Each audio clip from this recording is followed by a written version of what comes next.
نحمدہ ونصلی ونسلم علی رسولہ الکریم اما بعد اعوذ باللہ من الشیطان الرجیم بسم اللہ الرحمن الرحیم یا ایھا الذین آمنوا اتقوا اللہ وکونوا مع الصادقین صدق اللہ العظیم صدق رسول النبی الکریم الامین قال اللہ تبارک وتعالی فی شان حبیبی ان اللہ وملائکتہ یصلون علی النبی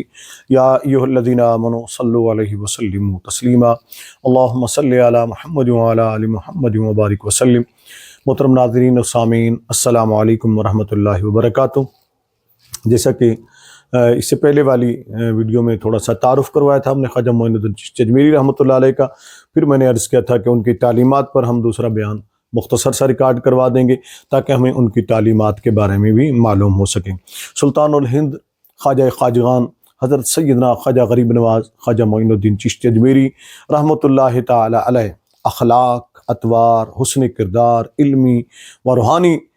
تصنیفات کے علاوہ اپنے مریدین اور معتقدوں کے ساتھ نشستوں میں شیرینی یہ گفتار، یعنی میٹھی گفتار ہوتی تھی آپ کی،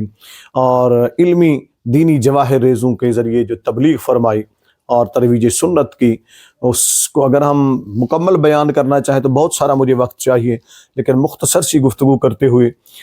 آپ کے سامنے چند باتیں ان کی تعلیمات کے متعلق رکھوں گا۔ آپ کے محبوب خلیفہ حضرت خواجہ قطب الدین بختیار کاکی رحمۃ اللہ تعالی علیہ نے آپ کے ملفوظات کو جمع کیا اور انہیں دلیل العارفین کے نام سے جمع فرما کر اس کا نام رکھا۔ میرے پاس یہاں لائبریری میں موجود ہے، میں نے اس کتاب کو بار بار پڑھا ہے، بچپن سے لے کر اب تک میں اس کو بار بار میں نے مطالعہ کیا، جس سے پتہ چلتا ہے کہ خواجہ معین الدین چشتی اجمیری رحمۃ اللہ علیہ نے اپنا تبلیغی و اصلاحی مشن کس خوش اسلوبی سے آپ نے پورا کیا، اور آپ کے مقدس لبوں سے اور قلم کی نوک پر ہمیشہ قرآن، حدیث اور اقوال و کردار اولیاء کرام کا بھی ذکر ہوتا تھا۔ مسائل شرعیہ سے لوگوں کو آگاہ فرماتے رہتے تھے۔ آج کل تو مسائل شرعیہ بتاؤ نا جی، تو یہ جاہل مجاور کہتے ہیں، یہ جاہل پیر کہتے ہیں، یہ جو جاہل سجادے بن گئے، مچھ ڈنڈے، داڑھی منڈے، فاسق مولن، نبی کریم صلی اللہ علیہ وسلم کی سنت کی توہین کرنا، پتہ نہیں یہ سنی مسلمانوں کو ہو کیا گیا ہے کہ جو نبی کریم صلی اللہ علیہ وسلم کی سنت کی توہین روز سنت کو مونڈ کر نیچے پھینک رہا ہے، پاؤں کے نیچے پھینک رہا ہے، اس کو آپ پیر مانتے ہو؟ یار شرم کرو، کوئی حیا کرو، کوئی شریعت کی پاسداری کرو، کوئی نبی کریم صلی اللہ علیہ وسلم کے شرم و حیا کر لو، کوئی اللہ کا خوف کر لو، کوئی ان بزرگان دین کا ہی حیا کر لو جن کے مزار کی کمائی تم کھا رہے ہو اور ان کے نام پر کھاتے ہو، پیتے ہو، اور مچھ ڈنڈے ان کی تعلیمات کو بھی دھجیاں اڑا دیتے ہو۔ تو خواجہ معین الدین چشتی اجمیری رحمۃ اللہ ہمیشہ لوگوں کو شریعت پر پابند رہنے کا حکم فرماتے تھے اور فضول باتوں سے آپ انتہائی گریز فرماتے تھے اور ان کا گزر تک نہیں ہوتا تھا۔ آپ کے اگر ملفوظات کا مطالعہ کریں گے، مجاور جو بیٹھے ہوئے نا خواجہ معین الدین چشتی اجمیری رحمۃ اللہ علیہ کے دربار اقدس پر، میں نے تو کہ بہت کم جو گوشہ نشین ہو گئے وہ سامنے نہیں آتے ہیں، اور جو سامنے آئے ہیں ان کے کردار کو اگر دیکھ لیں تو سر شرم سے جھک جاتا ہے کہ ہندوستان کے اندر لاکھوں کو ہندوؤں کو کلمہ پڑھانے والی مقدس شخصیت کے یہ سجادگان ہیں، یہ چہرے ہیں ان کے، یہ مجاور ہیں جو وہاں دھجیاں اڑا رہے ہیں خواجہ معین الدین چشتی اجمیری رحمۃ اللہ علیہ کی تعلیمات کی۔ تو آپ کے ملفوظات اگر آپ پڑھیں، دلیل العارفین کو پڑھیں، اور دیگر آپ کے ملفوظات جو ہیں وہ الگ ہم انشاءاللہ کبھی بیان کریں گے، تو وہاں سے اصلاح کا سبق ملتا ہے۔ آئیے ذرا ان کے ملفوظات مبارکہ میں سے کچھ باتیں ہم آپ کے سامنے پیش کرتے ہیں۔ حضرت خواجہ قطب الدین بختیار کاکی رحمۃ اللہ تعالی علیہ فرماتے ہیں کہ حضرت خواجہ غریب نواز رحمۃ اللہ، اسی دلیل العارفین کا میں حوالہ دے رہا ہوں، آپ پڑھتے رہیے گا، آپ فرماتے ہیں کہ خواجہ معین الدین چشتی اجمیری رحمۃ اللہ تعالی نے فرمایا کہ صرف نماز ہی ایسی عبادت ہے جس کے ذریعے لوگ بارگاہ رب العزت سے قریب ہو سکتے ہیں، اللہ کا قرب حاصل کر سکتے ہیں، اس لیے کہ نماز مومن کی معراج ہے، جیسا کہ حدیث شریف میں فرمایا گیا ہے، الصلاۃ معراج المومن، ہر مقام پر نماز ہی سے نور حاصل ہوتا ہے اور نماز ہی بندے کو خدا سے ملاتی ہے۔ نماز ایک راز ہے جو بندہ اپنے خالق کو، مالک سے کہتا ہے، اور وہی قرب الہی پا سکتا ہے جو اس راز کو راز رکھنے کے لائق ہو، اور یہ راز بھی نماز کے سوا کسی اور طریقے سے حاصل نہیں کیا جا سکتا ہے۔ حدیث شریف میں آیا ہے المصلی یناجی ربہ، یعنی نماز ادا کرنے والا اپنے رب سے راز بیان کرتا ہے۔ کیوں جناب؟ خواجہ معین الدین چشتی اجمیری رحمۃ اللہ کی تعلیمات کے قریب بھٹکے ہو کبھی؟ ان کے نام کی کمائی کھانے والوں، ان کے مزار کی کمائی کھانے والوں، ان سے نسبت رکھ کر تماشے کرنے والوں، ان سے نسبت رکھ کر ہندوؤں کی رسموں کو آگے بڑھانے والوں، وہ فرما رہے نماز سب سے پہلے، نماز اللہ کے قرب کا سب سے بہترین ذریعہ ہے۔ تو اس کو کون بیان کرے گا، اس پر کون عمل کرے گا؟ پھر آگے ارشاد فرماتے ہیں خواجہ معین الدین چشتی اجمیری رحمۃ اللہ علیہ، آپ فرماتے ہیں کہ امام ابو الیث سمرقندی رحمۃ اللہ علیہ کا انہوں نے حوالہ دیا، ان کی اسی دلیل العارفین کا جو فقہ میں امام وقت ہے، اپنی تفسیر کتاب تنبیہ الغافل، یعنی تنبیہ الغافل جو ہے ان کی کتاب، تنبیہ میں لکھتے ہیں کہ ہر روز 2 فرشتے آسمان سے اترتے ہیں، ایک کعبے کی چھت پر کھڑا ہو کر پکارتا ہے، اے جنوں اور انسانوں سن لو، جو شخص اللہ تعالیٰ کی طرف سے عائد کردہ فرائض سے غفلت برتتا ہے وہ اس کی حمایت و پناہ سے محروم ہو جاتا ہے۔ جو اللہ رب العزت کی تعلیمات یعنی اللہ رب العزت کے فرائض سے منہ موڑتا ہے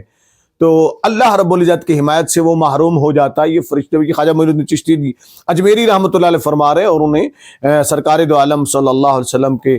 فرمان کا ایک حوالہ دیا حضرت سمرقندی رحمۃ اللہ علیہ سے۔ اور دوسرا فرشتہ نبی کریم صلی اللہ علیہ وسلم کے روضہ چھت پر یعنی مسجد نبی پر کھڑا ہو کر پکارتا ہے کہ اے لوگو سن لو، جو شخص رسول اللہ صلی اللہ علیہ وسلم، یہ خواجہ معین الدین چشتی اجمیری فرما رہے ہیں، معذرت کے ساتھ داڑھی منڈے مچھ ڈنڈے مجاورو جاہل سجادہ نشینو، یہ خواجہ معین الدین چشتی اجمیری رحمۃ اللہ علیہ کی تعلیمات کو کون آگے پھیلائے گا؟ دلیل العارفین کا درس کیوں نہیں دیتے ہو؟ اس کو ان کی تعلیمات کو سامنے کیوں نہیں لاتے؟ اس لیے کہ تمہارا جھوٹ پکڑا جائے گا، تمہارا فراڈ پکڑا جائے گا، تمہاری ہیرا پھیری پکڑی جائے گی، تم نے جو مزار کو کھانے پینے کا دھندا بنا رکھا ہے یہ تمہارا دھندا بند ہو جائے گا۔ اس لیے کہ انہوں نے تبلیغ دین جو کی تھی دھندوں کے لیے نہیں کی تھی، انہوں نے تو خالصتاً اللہ کی رضا حاصل کرنے کے لیے اسلام کو پھیلایا تھا، اور تم نے ان کے مزار کو ہی کھانے پینے کا دھندا بنا۔ ہر جھوٹا کام کیے جا رہے ہو، ہر غلط کام کیے جا رہے ہو، ہر خلاف سنت کام تم کر رہے ہو، صرف ایک کام تم نہیں کر رہے کہ خواجہ معین الدین چشتی اجمیری رحمۃ اللہ کی تعلیمات پر عمل نہیں کرے۔ ان کی تعلیمات قرآن و سنت تھیں۔ اب یہ فرمان سنیے، حضرت خواجہ معین الدین چشتی اجمیری رحمۃ اللہ علیہ اسی دلیل العارفین کے اندر فرماتے ہیں کہ اے لوگو، وہ فرشتہ اعلان کرتا ہے سرکار دو عالم صلی اللہ علیہ وسلم کے روضہ اقدس پر کھڑے ہو کر، کیا لوگوں سن لو، جو شخص نبی کریم رسول اکرم صلی اللہ علیہ وسلم یعنی نبی کریم صلی اللہ علیہ وسلم کی سنت ادا نہ کرے، اس کو آپ صلی اللہ علیہ وسلم کی یعنی نبی کریم صلی اللہ علیہ وسلم کی شفاعت نصیب نہیں ہوگی۔ اب آپ بتائیں کتنے ہیں آپ مجاور، کتنے آپ سجادے، کتنے ہیں ان کے خلیفے، کتنے ہیں ان کے جانشین جو سرکار دو عالم صلی اللہ علیہ وسلم کی سنتوں پر عمل کر رہے ہیں؟ کیا نبی کریم صلی اللہ علیہ وسلم کی سنت یہ کہ داڑھی کو صبح شام منڈو رگڑ دو؟ کیا نبی کریم صلی اللہ علیہ وسلم کی سنت یہی ہے کہ تماشے کرو؟ کیا نبی کریم صلی اللہ علیہ وسلم کی سنت یہی ہے کہ ہندوؤں والی رسمیں کرو؟ کیا نبی کریم صلی اللہ علیہ وسلم کی سنت یہی ہے کہ ڈھول کی ٹھاپ پر لوگوں کو نچاؤ؟ یہ کون سا اسلام ہے؟ یہ کون سی خواجہ معین الدین چشتی اجمیری رحمۃ اللہ علیہ کی تعلیمات ہیں؟ پھر آگے فرماتے ہیں انگلیوں کے خلال کے بارے میں آپ نے فرمایا، اور اس طریقے سے وضو کے بارے میں آپ نے تعلیمات دی کہ وضو کے اعضاء کو 3 بار دھو، وضو کی سنتیں بتائیں۔ اور پھر خواجہ معین الدین چشتی اجمیری رحمۃ اللہ آگے گفتگو ان کی کافی ساری آپ کی تعلیمات ہیں۔ اسی کے اندر آپ فرماتے ہیں، یہاں بڑی دلچسپ بات ہے، ابلیس لعین کو، شیطان کو کس سے مایوسی ہوتی ہے؟ یہ ملفوظ ہے آپ کا، یہ سنیں، اور پھر اس کے بعد ہم اس مختصر سے پیغام کو اختتام پذیر کریں گے، تھوڑی سی آگے ایک بات اور کر کے۔ فرماتے ہیں خواجہ معین الدین چشتی، خواجہ قطب الدین بختیار کاکی رحمۃ اللہ لکھتے ہیں دلیل العارفین کے اندر، فرماتے ہیں خواجہ معین الدین چشتی اجمیری رحمۃ اللہ نے فرمایا کہ حضرت جنید بغدادی قدس سرہ نے اپنی کتاب عمدہ میں تحریر فرمایا کہ ایک روز نبی کریم صلی اللہ علیہ وسلم سرور کونین صلی اللہ علیہ وسلم نے ابلیس لعین کو بہت مایوس اور غمگین دیکھا، تو آپ نے اس کا سبب دریافت کیا، فرمایا تو کہنے لگا، آپ نے سبب دریافت فرمایا تو کہنے لگا کہ میری مایوسی اور رنج و غم کا سبب آپ کی امت کے 4 اعمال ہیں۔ 4 اعمال سن لیجیے گا غور سے، یہ کتب حدیث میں بھی موجود ہے، یہ حدیث مبارکہ۔ پہلا یہ کہ جو لوگ اذان سن کر اس کا جواب دینے میں مشغول ہو جاتے ہیں، اللہ تعالیٰ ان کے گناہ بخش دیتا ہے۔ نمبر 2، دوسرا یہ ہے کہ جو لوگ راہ حق میں نعرہ تکبیر لگا کر میدان جہاد میں کود پڑتے ہیں تو اللہ تعالیٰ ان غازیوں کو بلکہ ان کے گھوڑوں تک کو بخش دیتا ہے۔ جی جناب، آپ کون سا جہاد کر رہے ہیں؟ ابھی اس عرس کے اوپر جو تماشے لگائے ہیں آپ لوگوں نے خواجہ معین الدین چشتی اجمیری رحمۃ اللہ کے مزار مقدس پر، وہاں کیا کر رہے ہو تم؟ وہاں یہ جاہل مجاور سجادے کدھر ہیں؟ وہاں جو یہ رسم کی جا رہی تھی، عورتیں آ رہی ہیں بوتلیں اٹھا کر پانی کی، اور خواجہ کی دیوالی منا لو، خواجہ کی اور خواجہ تو دیوالیوں کو مٹانے آئے تھے، بدبختو تم نے کیسے دیوالیاں وہاں شروع کر دی؟ تم کسی ہندو کی نسل ہو کیا؟ تم مسلمان ہو؟ مسلمان ایسے نہیں کر سکتا ہے۔ یقیناً میں مطالبہ کروں گا جو خواجہ معین الدین چشتی اجمیری کے حقیقی وارث ہیں ان کی تعلیمات کے، کہ ذرا ڈھونڈیں اس شخص کو جو آؤ خواجہ کی دیوالی منا لو۔ خواجہ دیوالی تو ہندو مناتے ہیں، مسلمان تو نہیں مناتے نا دیوالی۔ اور تم عورتوں سے، ننگی عورتیں، ننگے سر، ننگے چہرے، اور ان سے بوتلیں اٹھوا کر پانی یا گلاب جو بھی چھڑکوا رہے ہو خواجہ صاحب کے دروازے کے اوپر، شرم تمہیں نہیں آتی؟ شرم سے ڈوب مرو تم لوگ۔ اور تم کہتے ہو کہ ہم خواجہ معین الدین چشتی اجمیری کے ماننے والے ہیں، ان کے مجاور ہیں۔ تم نے تو ہمارا سر شرم سے جھکا دیا ہے۔ اہل اسلام کا وہاں مرکز تھا اسلام کا، اور تم نے ان کو کہاں کر دیا۔ آگے چلتے ہیں، تیسرا فرماتے ہیں کہ جو لوگ رزق حلال پر قناعت کرتے ہیں اسی سے خود کھاتے ہیں اور ان کو بھی کھلاتے ہیں تو اللہ تعالیٰ ان کے گناہ معاف کر دیتا ہے۔ چوتھا یہ کہ جو شخص نماز فجر ادا کرنے کے بعد اپنی جائے نماز پر بیٹھ کر ذکر الہی میں مشغول رہتے ہیں جو لوگ، اور سورج نکلنے پر نماز اشراق پڑھ کر اپنی جگہ سے ہٹتے ہیں تو اللہ تعالیٰ انہیں اور ان کی رشتہ داروں کو بخش دیتا ہے۔ خواجہ صاحب کی تعلیمات میں سے چند باتیں میں نے آپ کے سامنے رکھی، اور دیگر تعلیمات بھی ہیں۔ یہ سلسلہ انشاءاللہ کوشش کریں گے کہ ہم ان کی تعلیمات کو آگے بیان کریں، چونکہ یہ مختصر ویڈیو تھی تو ہم نے کہا خاکہ آپ کے سامنے بیان کر دیں۔ 3 حصوں میں میں نے عرض کیا تھا، پہلا ان کا مختصر تعارف کرا دیا، دوسرا مختصر ان کی تعلیمات بتا دی، کہیں تلخی آئی ہو تو میں دست بستہ اہل اسلام سے معافی مانگوں گا، لیکن میں ان مجاوروں سے معافی نہیں مانگوں گا،